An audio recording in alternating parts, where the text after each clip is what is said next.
Hello everyone. Welcome back to Let's Play Chaos Head. Let's continue. The grave voice of a newscaster reading out the news could be heard through the radio. 現在までに確認された死傷者の数は233人ですが、この数は最終的に3万人を超えるとみられ、気象庁の発表によりますと、今回の地震の規模は震度7、マグニチュードは 7.8 と関東大震災に匹敵する規模です。渋谷では建物の一部が倒壊し、大規模な陥没も発生している模様です。首都高渋谷線が高架の倒壊により全線通行止め。公共交通機関では山手線など全線。Radio noise began to mingle with the newscaster's voice, and at last she stopped saying a thing. ダメだわ。また聞こえなくなった。After taking the musty old portable radio in her hand and clenching it, tapping it, and so forth, Momose let out an enormous sigh. 古いから使い物にならないわね。Forcing a rueful smile, she looked to one side. There walked Kishimoto Ayase and Kusuno Kiyoa, both wearing expressions of exhaustion.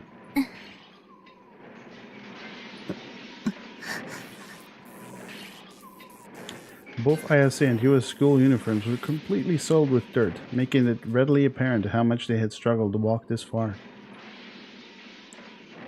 However, the giant D-swords each of them held contained not a speck of dust, and their grim glow remained completely unclouded.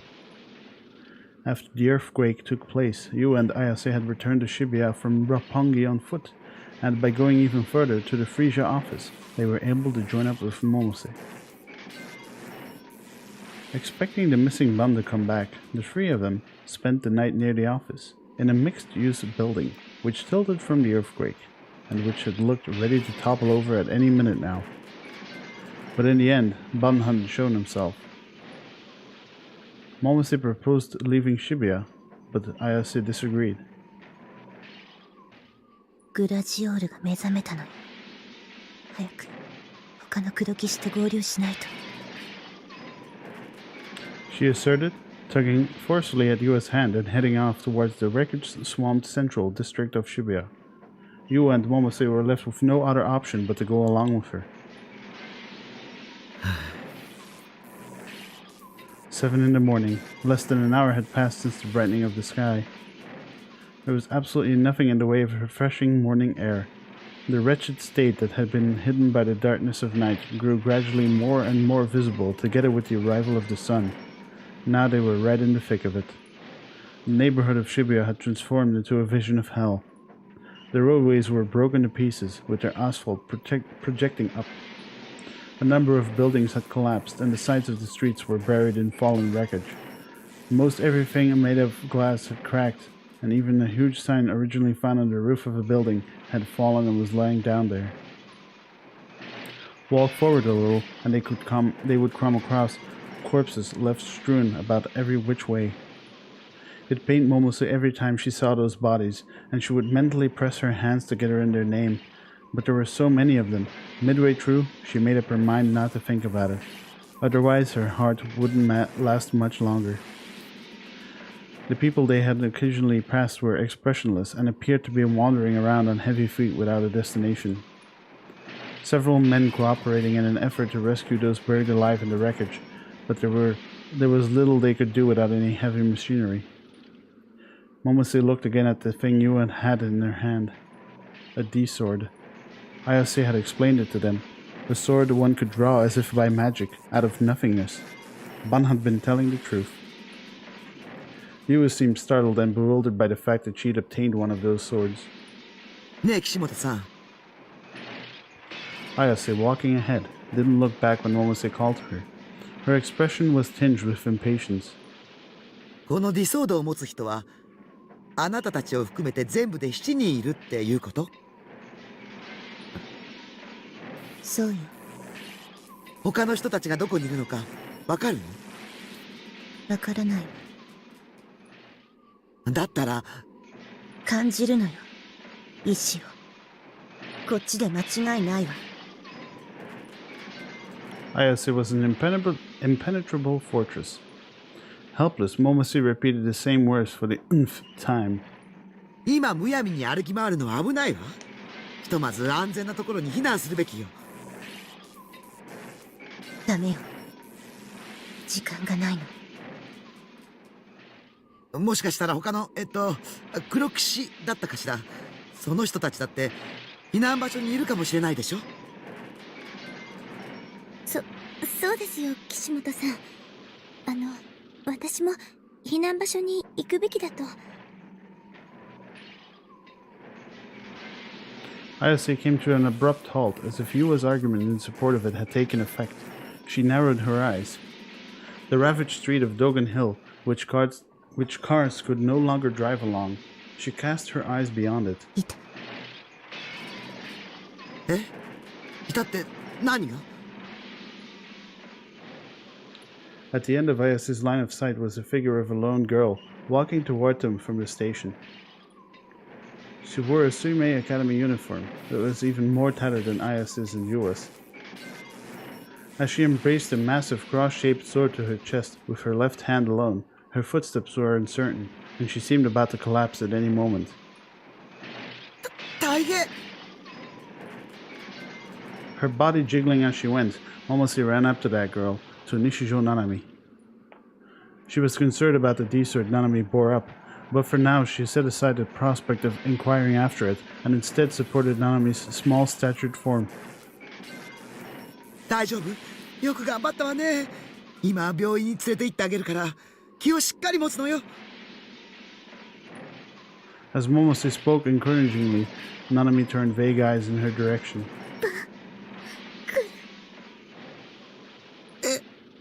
なんて言ったの？ナナのバングルどこ？ You and Ayase came dashing up to Nanami a little after Momose. この子、西条くんの妹さんです。そう。黒騎士の資格があるのに頷けるわ。匠の妹な。二人ともこの子を運ぶのを手伝って。なんとか病院に連れて行かないと。痛い。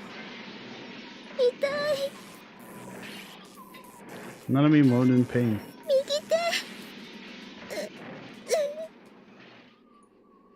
右手？ Momose, taking an offhand glance at Nanami's right hand, sucked in a breath. Get it? Offhand? だってひどい。こんな。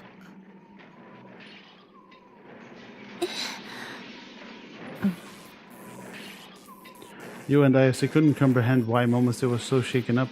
There was a bloodstained bandage around Nanami's right hand, but it didn't seem to be such a dreadful. Oh my god! But it didn't seem to be such a dreadful injury. But in Momose's eyes, Nanami's arm was wrapped up as have being hacked in two at her bandaged wrist. She had undergone some treatment, but the wound was still open. Ayase, blank-faced, tried to grasp the fingers of Nanami's right hand, but her extended hand slipped clean through it without holding onto anything. Like a hologram, Nanami's fingers had no actual substance. A single drop of blood dripped from the crimson-stained bandage into Ayase's hand. もうそう。リミさんに助けてもらって。リミさんって崎畑リミさん？知ってるの？ええ。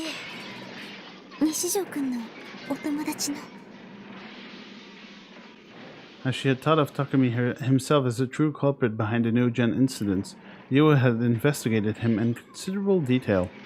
Naturally, she had also looked into Nishijo Nanami and Sakihata Rimi, as they were in frequent contact with him.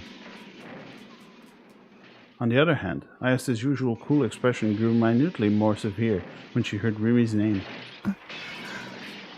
崎畑リミも7人の黒騎士の一人。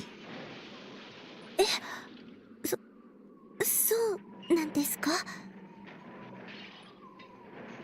Ayase recollected what had happened at the hospital yesterday. The apologetic voice with which Rimi had addressed her came back to life. 岸本さん、タクに近づかないで。目覚めさせたくないの。君には自覚がないの。黒騎士の一人としての。私が一人で何とかするから。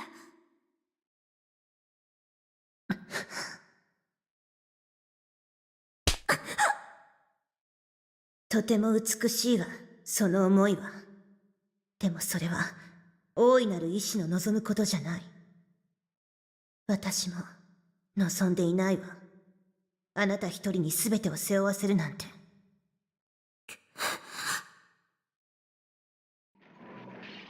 黒騎士云々の話は今は置いときましょう。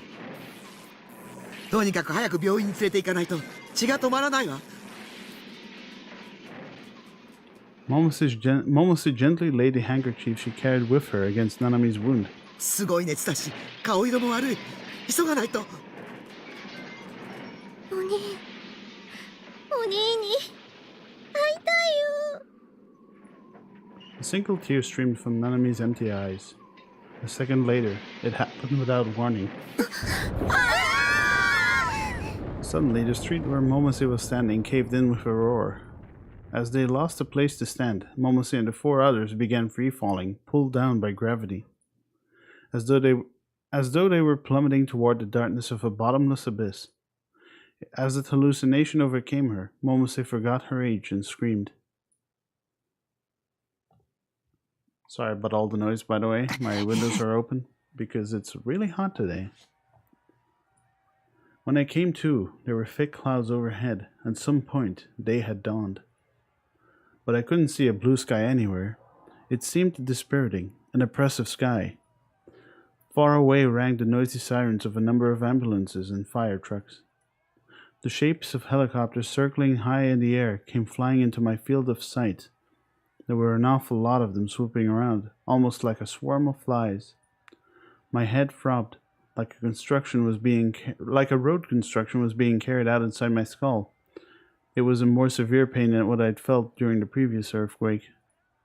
I attempted to recall what had happened immediately before my memories died out. The whiteness of the sky, the word Shogun had shouted, the third melt. Tolerating my headache, I roused up my body, and I was dumbstruck.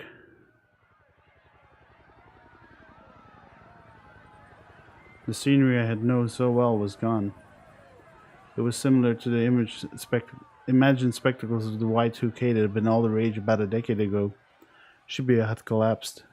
Traffic lights, roadside trees, and a number of buildings all lay fallen. The famous Jumbotron monitors around the pedestrian scramble were all cracked and silent. The roof over the stairs descending to the subway had caved in, burying the entrance. The Yamanote line's overhead railway had come crashing down, and the rails on the tracks had snapped. And many, many people lay everywhere. Blood and scraps of flesh clung to the wreckage. People who didn't so much as twitch. People who moaned agonizingly. People who screamed help at the top of their lungs. People covered in dust who crawled with their entire bodies pure white. People who held those lying unmoving and wept. The smell of blood. A smell like something burning. And the smell of dust hovered in the air. Somewhere distant, several plumes of black smoke rose like signal fires. This was the might of Noah too. I had chills. There was nothing to separate it from a weapon of mass destruction. I finally had a real sense of why Shogun had been so desperate to stop it. Speaking of which, what had become of Shogun? Coming back to myself, I looked around. A twisted wheelchair had toppled over close beside me, and next to it lay his small body. Hastily dashing over, I pulled him over in my arms. Or I pulled him up in my arms. He didn't react when I called to him. I couldn't hear his inner voice either. Surely he wasn't dead. I put my ear close by his mouth. He was breathing, albeit faintly. But he wasn't conscious. I tried lightly swatting him in the face and such, but he wouldn't wake up.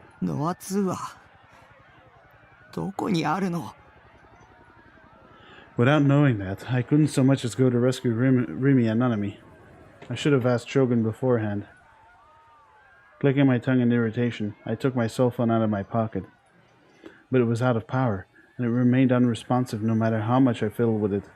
It wouldn't do me any good. Was there anyone besides Shogun who seemed likely to know?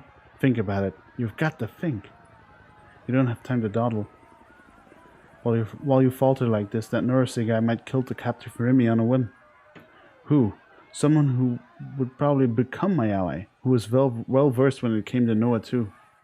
君たちは特別な存在だ。中でも一番特別なのは、その目、誰の目を産み落とした少年。畑野一世。Senna's father, one of the initial members of Project Noah. His whereabouts were currently unknown. I'd never met him. No, we might have had a near miss. According to Kozupi, he appeared here and there in Shibuya, looking like a homeless person. Yes, we definitely saw him in a few CGs, that's right. 見つけるしかない。I picked up Shogun's startlingly light body, carrying him on my back, and began cautiously walking through the ruins. I had no idea where Hatano-san was. Even so, all I could do for now was look for him. However light Shogun might have been, he was still a little under 50 pounds. I didn't have the stamina to walk around Shibuya carrying him, especially not with the roads so jagged and uneven. Anyhow, there were no prior instances of me having gotten any proper exercise, since sitting in front of my PC was my daily routine. I thought I ought to take Shogun to the hospital, but with Shibuya in this state, I doubted I'd be able to call up an ambulance. It wore me out just to climb the slight rise of Dogen Hill. I ran out of breath, and huge amounts of sweat came pouring from out of all over me. Wiping the sweat off my forehead, I paused to collect my breathing.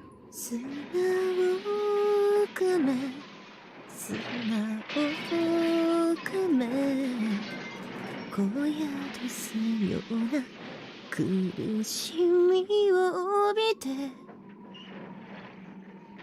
こう描く針の音はうつろ快楽に変え今天を仰いだ来たるべき世の罪を断ち羊の群れを飼いならして感謝の歌が報われたハレルヤ主を賛美ため悔いをて Then someone's faint voice came into my hearing. It was very lonely, but by no means on the brink of despair. A singing voice that comforted me as I listened to it. I had heard this singing voice before. At the time, it had come from atop a concert stage, in the midst of excessive lighting that stimulated my sight and deafening sounds that seemed to shake the tight-closed space itself. I had heard her. But now, in the middle of a road, absent any human presence, in the midst of this fallen city governed by death, I heard her. 綾瀬。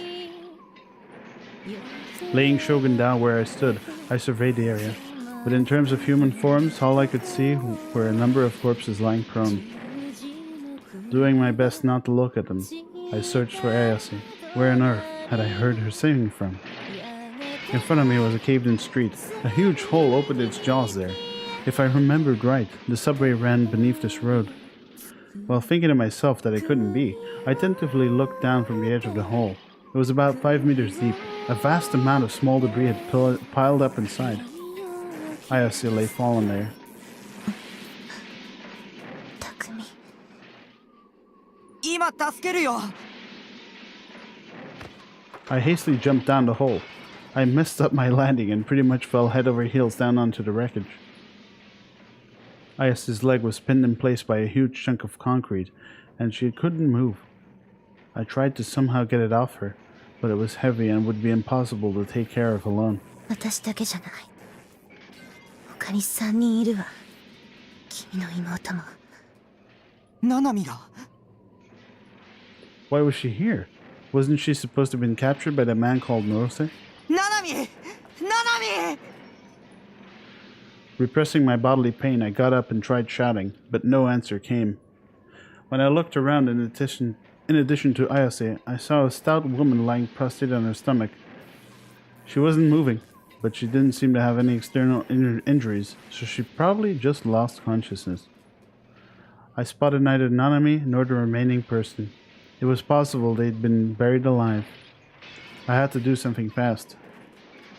I took up a glance out of the hole. Dust flew around, enough to send me into a coughing fit. Beyond it was a circular cutout of the sky. I thought of Shogun, lying where I'd laid him on the road. I thought back over Rimi's words. 妄想をすればするほど本物のあなたの命が削られていっちゃうんだ。 But I couldn't let myself hesitate. I pulled my D-side out of my invisible space. I sat next to Ayase, looking into her face in such a way as to avoid seeing her leg. I gazed only at her eyes. That was enough. 妄想するんだ。 Powerfully. Powerfully. 綾瀬の足の上にある瓦礫は大きなものじゃない。数は多いけど一つ一つは小さい。重くない。簡単に足を引っ張り出せる。他の二人も助け出せる。 Ayase and I, if we two gigalomaniacs achieved shared recognition of that delusion, the delusion should become reality in of its own accord. Boom. Suddenly, Ayase smiled in what seemed like relief. Her fingers gently stroked me on the cheek. グラジオールの導きね。君がここに来てくれたのは。 I blinked and rarely raised my face.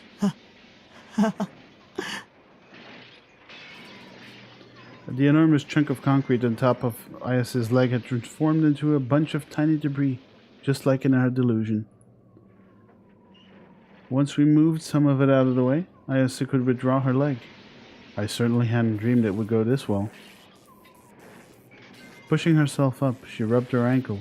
Luckily, she didn't appear to have any major injuries. 綾瀬の歌が聞こえたんだ。それに導かれたんだよ。そう。よかった。歌い続けてきて。 As I lent Ayase a hand to help her stand up, I surveyed the area. ナナミは As before, I didn't see my little sister anywhere. Had her delusion failed? Or else was Nanami already... Ugh, I grew anxious.